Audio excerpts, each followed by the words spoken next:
In some ways, it makes you think about, what we call American exceptionalism. And part of that is that we are attracted to things that are new or easier or convenient or help us, be more efficient or produce more.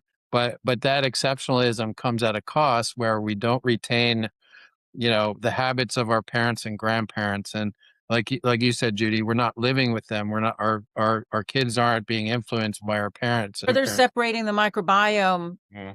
with. But yeah, in cultures like Japan and Asia and even, France and Europe, you have kind of a stable culture that's been over generations. Was here we almost reinvent our culture every generation, and then you say, okay, well, where are we right now compared to last generation? So much has changed. I was looking at processed food numbers, and when did that start to come about?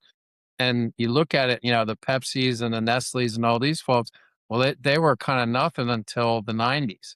If you look at their revenue and everything and you say, wow, suddenly there's this kind of exponential growth where like you can't imagine this kind of growth happening in places with stable cultures like France. And obviously the fact that wages have been stagnant while costs increase, well, it's really pinched everybody into this convenience mode where we're so tired at the end of the day, we don't have time to come home and eat. And so yeah, it's this American exceptionalism.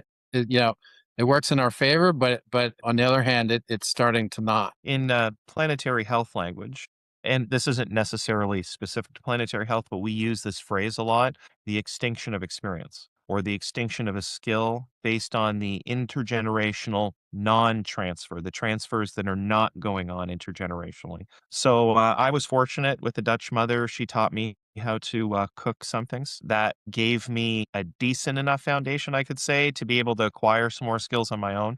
It's easier now with YouTube and different things where you can go see how people are doing it. But in days gone by, like you had to someone physically show you how to do those things, There's an art to doing those things.